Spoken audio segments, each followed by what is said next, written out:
Mr. Ballen, man. Make sure y'all give you a thumbs up, like, share, and subscribe. Make sure y'all go subscribe to my second channel. We'll be dropping 2 videos over there also. I won't be posting on this channel, so just to let y'all know ahead of time, we will be back on the regular schedule for tomorrow, which is Monday and Tuesday. I don't do videos. We back on regular schedule now. So let's go ahead and get into it. How's y'all day? And you know what I'm saying? We're gonna get to the Mr. Ballen. I ended up Mr. Ballen in a couple weeks, so I hope this one good.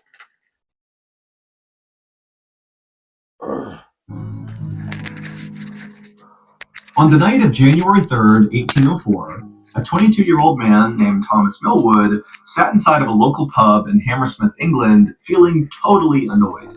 Now, normally, Thomas was a very upbeat and social person. He worked as a bricklayer, and basically every day after work, he would meet up with his friends at this pub. They would have some drinks and share stories and laugh. It would be a great time.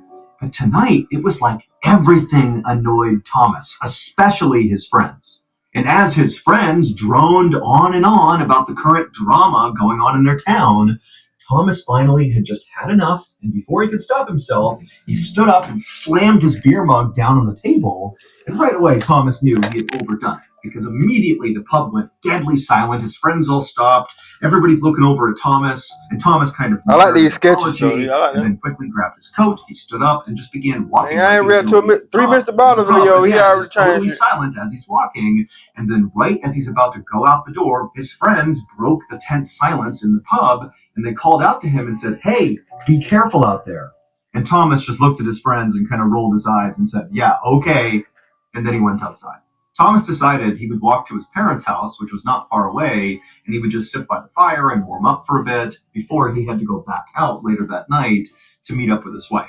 His wife worked long hours, and she often worked late, and when she worked late, Thomas would meet her at work and escort her back home. And that's what he was doing tonight. And so Thomas began walking down Black Lion Lane, and per usual, Thomas was basically one of the only people outside.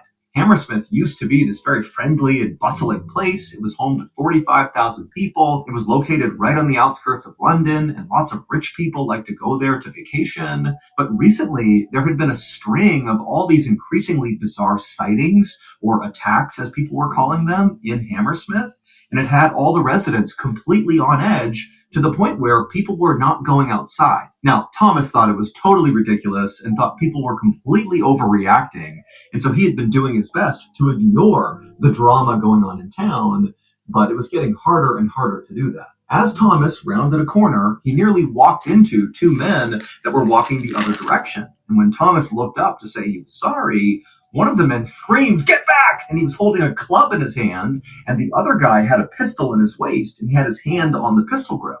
Thomas instinctively threw his hands up to show he was not a threat, at which point the man lowered his club, and the other guy took his hand off his pistol, and one of them said to Thomas, "Hey, it's dangerous to be out here alone. You should not be out here by yourself."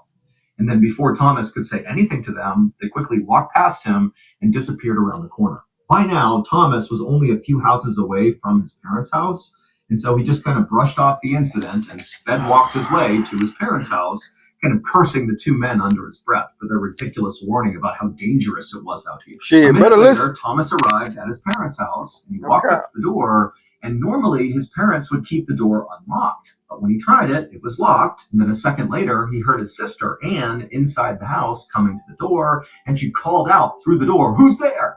And Thomas is like, "It's me, Anne." But apparently that was not enough. And Anne called through the door, "Well, I don't know if it's really you, so back up so I can see you through the peephole." Thomas rolled his eyes, but he did what his sister asked. He stepped back and allowed her to see his whole person through the peephole, at which point he heard Anne fumbling with the lock. The door was unlocked. She opened it up. Thomas stepped inside, and his sister immediately shut and locked the door behind him. And her first question to Thomas was, "Well, did you see it?" Thomas immediately wished he had not come to his parents' house to avoid talking about this stupid topic, but he realized that if he had gone back to his house, he likely would have gotten the same question from his mother-in-law, who lived with him and his wife.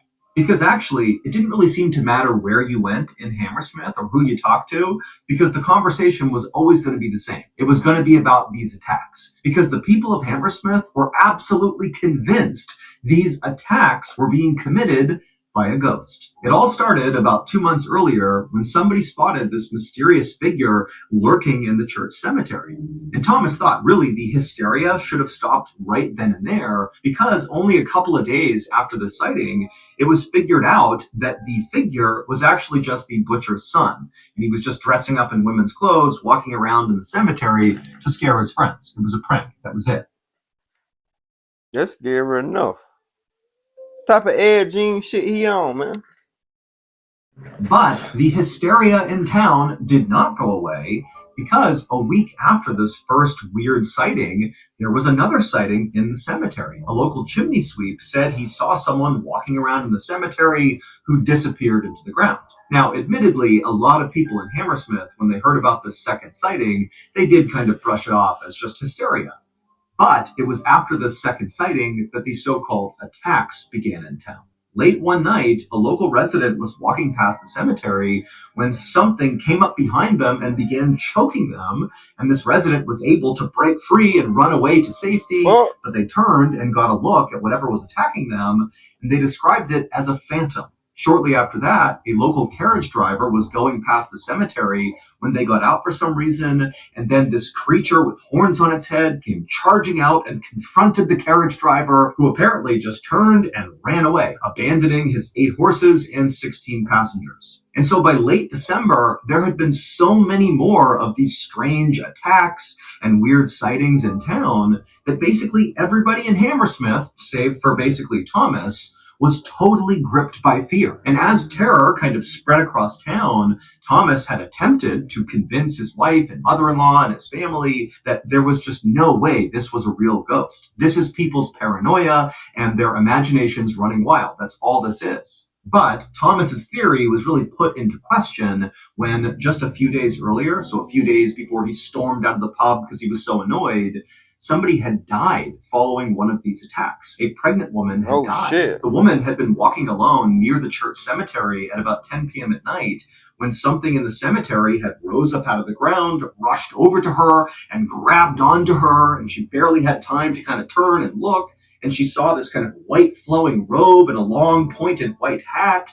And that was all she remembered, because then she passed out and she woke up again and she was in somebody's house and her neighbors were all around her. They had found her passed out in the cemetery and carried her there. And so she comes to and she's only able to choke out the story of what happened to her, the ghost attack, before she died.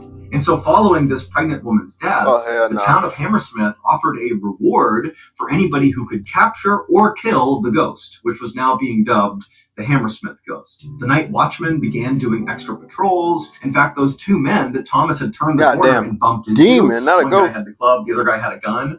Those guys were on their own patrol. And so the ghost and how to capture or kill it was basically the only thing people in Hammersmith wanted to talk about, and it totally annoyed Thomas. It was what was being talked about at the pub by his friends when he got so mad he slammed the cup down and left the pub. To Thomas, the idea of capturing or killing a ghost made no sense, because a ghost is not real. Now, by this point, the butcher's son had come out and said, look, I didn't do any of these other attacks. That's not me. I only did the first one.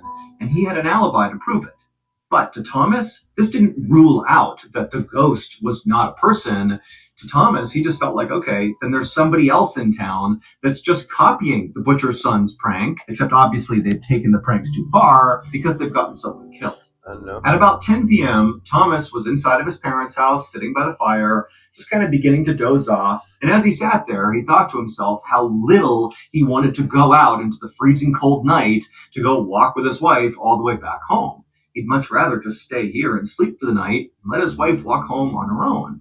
But when he floated this idea to his sister Anne, who was standing nearby, she exploded on him and was like, are you kidding me? You're going to let your wife walk home alone in this environment? Yeah, that's crazy. She's going to be the next victim of the Hammersmith ghost. Get out there and protect your wife. Thomas was like, okay. And he got up, he grabbed his jacket. Nigga, nobody shouldn't have to tell you that shit, nigga. You should already know that. Fuck you talking about? Okay. You should already know that, man. Hey, get a divorce. And he walked outside. As soon as Thomas was outside, he was feeling so annoyed at the current situation that he found himself thinking, you know what? If I run into that stupid Hammersmith ghost, the person disguised as a ghost, I'm going to bum rush them and beat them up. And it will prove to the entire town that there was never any ghost. It was just a person the whole time. This kid And is so Thomas determined. began walking briskly down the road. He is He determined. turned onto Black Lion Lane, and immediately he saw this big bush off the side of the road on the sidewalk.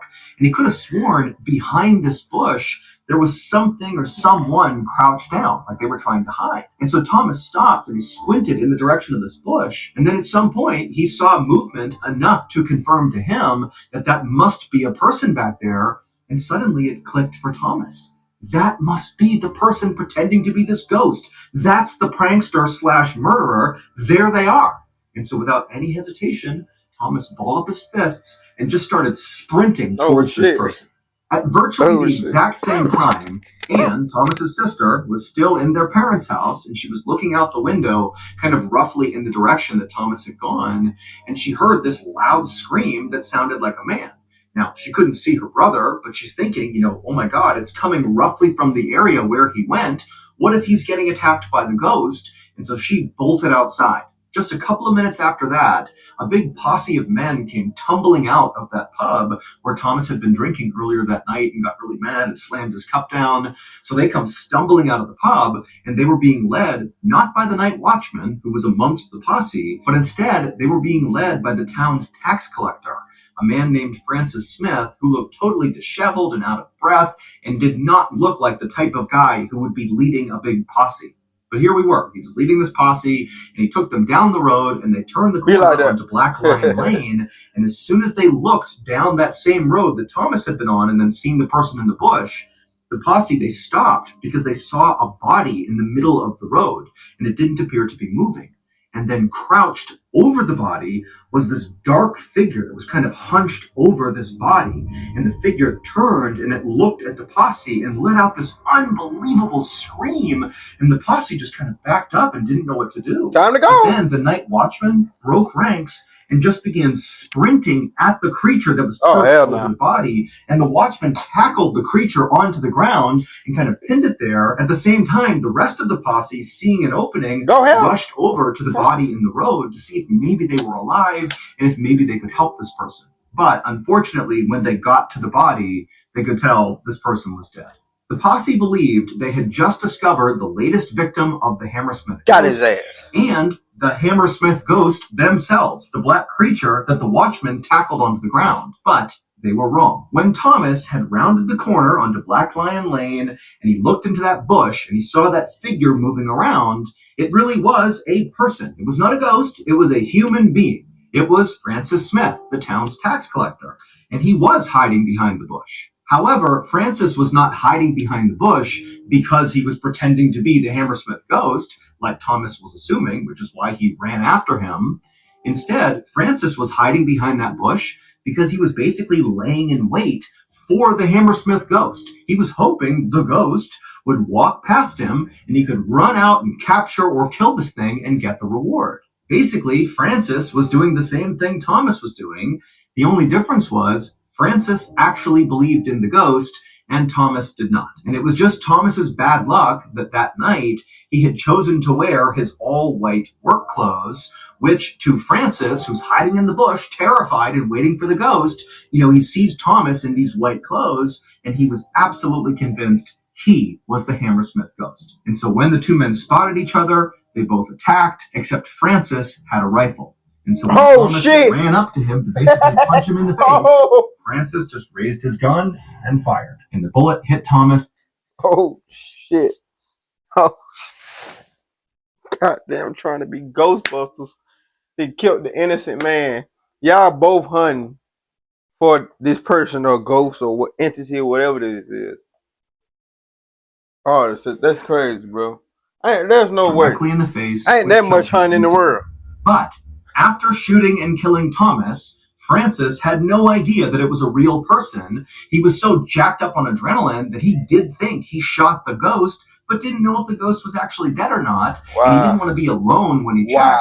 So he just turned and ran to the pub, gathered up the posse, and said, "Hey, I got the ghost, come on." And they all ran back to Black Lion Lane. And when they got there, Thomas's sister, Anne, who heard that scream, she had made it to her brother's body, and she was the creature crouched over him, screaming out of grief. That's all she was doing. She had just found her dead brother and was reacting to it when the watchman tackled her to the ground. But luckily, the posse quickly realized this is not a ghost, this is Thomas and his sister, and so his sister was not harmed. And so, on January 11th, 1804, Francis Smith was found guilty of murder and sentenced to death. But 5 weeks later, the King of England would pardon Francis and shorten his sentence to just 1 year. The Hammersmith ghost incident was debated for more than 150 years, and ultimately it led to a modern day ruling that says a person is allowed to use self defense if they truly and reasonably believe they're in danger, even if they are wrong about the danger they face. The true identity of the Hammersmith ghost, not the very first one, which we know was the butcher's son, but all the other instances, all the other attacks, well, it would turn out it was the town shoemaker who would confess to his crime following Thomas's murder. He would tell people that the only reason he did it was to get revenge on his apprentices who had really badly scared his children by telling them ghost stories.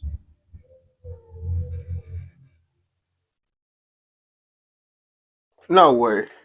Thank you so much for watching. Hey, now that's a crazy goddamn twist. This a crazy story. Not gonna lie to you, like to think that you would want, you tired of people, you know what I'm saying? You tired of your friends saying, "Oh, let's go," you know what I'm saying? Go get this person, you know what I'm saying? That's terrorizing our city. You know what I'm saying? Then your girl, your old lady, your mama-in-law gonna ask you about it too. So I understand that part, but the tax man, he actually believed it. You feel me? And the other dude didn't believe it. You know what I'm saying? Which is really a tragic. You know what I'm saying? Both, you know what I'm saying, scared for his life. And you know, back in the day, you would think anything white, you know what I'm saying, is a ghost.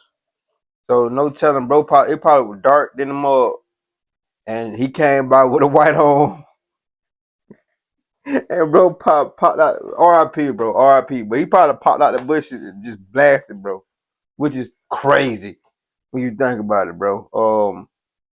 Come to find out, it was somebody else getting back at everybody else because somebody told that their daughter had, you know what I'm saying, it was ghosts there and scared the daughter.